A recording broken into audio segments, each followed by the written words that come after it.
You can choose presence in your daily life.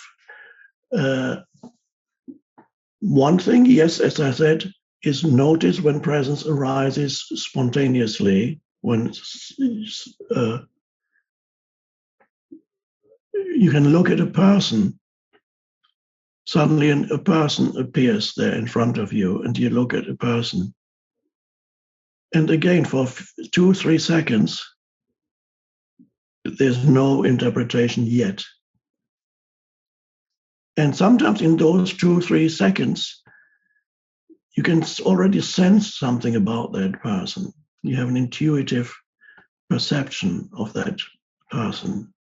How deep that is, we don't know. Perhaps you can sense something to do with the personality, or you can sense something deeper that is the actual underlying consciousness, the essence of that person. You can sense that when you are present. You can sense often the presence of the other before you start interpreting the other.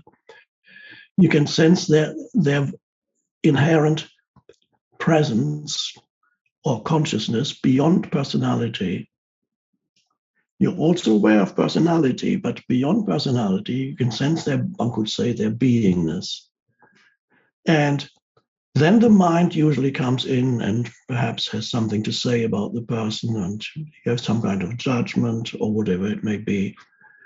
But if you are able to catch always the first moment, catch the first moment before the mind comes in, and become aware of that first moment, conscious. So it's just not, otherwise you overlook it.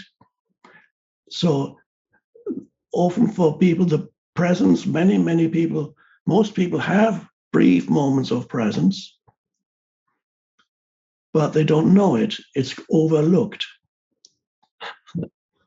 So one could say the most important thing is always overlooked. And so once you know that, and you become aware of this first moment, then it actually lasts longer. This is wonderful, for example, with human beings.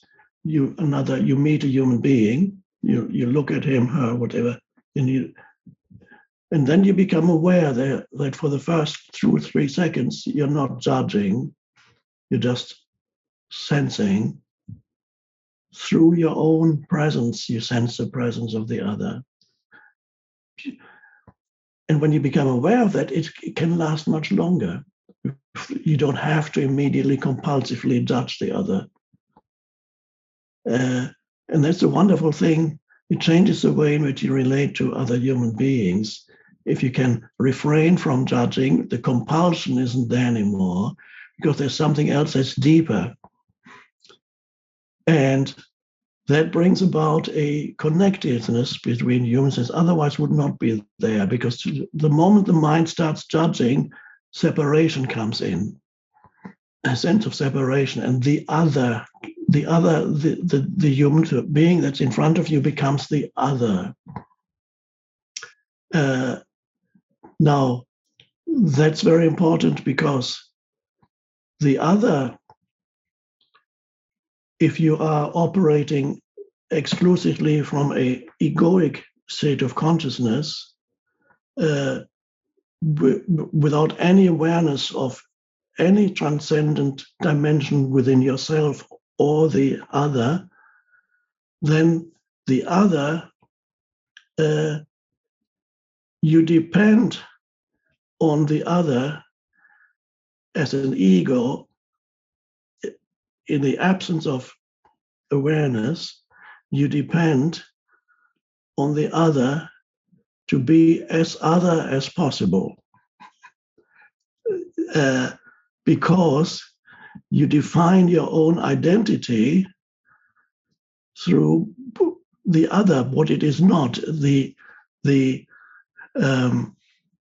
you emphasize that the other is different from you, as the otherness of the other, you emphasize it, that strengthens the boundary around your own sense of identity as an egoic self. So the moment you can, as the ego, The moment you can criticize another, gossip is often a very well-known phenomenon. When you gossip about other people, you criticize them in some way. They in some way they are defective in one way or another. You gossip. What that does is it strengthens your egoic sense of self. The boundary becomes more rigid, and you feel stronger in your sense of self because you have you are the moment you judge, implicitly you are superior to the person that you're judging. That's implied in judgment. You are obviously superior. It's not fully understood by the conscious mind, but it's an unconscious egoic strategy to strengthen your ultimately fictitious sense of self. So that's a very, very common thing, and it can be done on an individual basis. It can also be done on a collective basis.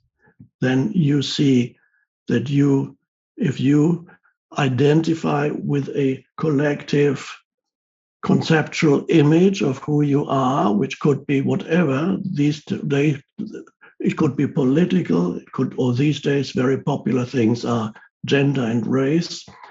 So you identify very strongly with that, then the other becomes, the ego needs to make the other as possible. It's a crazy process.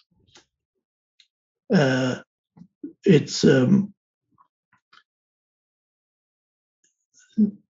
happens because you are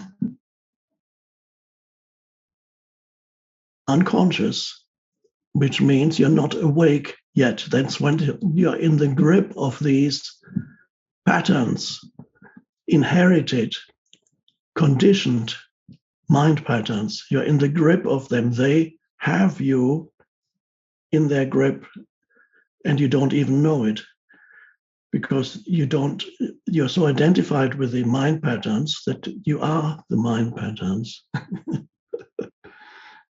In other words, spiritually speaking, you are asleep. Who you truly are, the essence of who you are, is not really there. Or very briefly, it has maybe little, and then it's back into the sleep state. Spiritually speaking, the sleep state is total identification with a stream of thinking, which continuously compares, classifies, judges everything.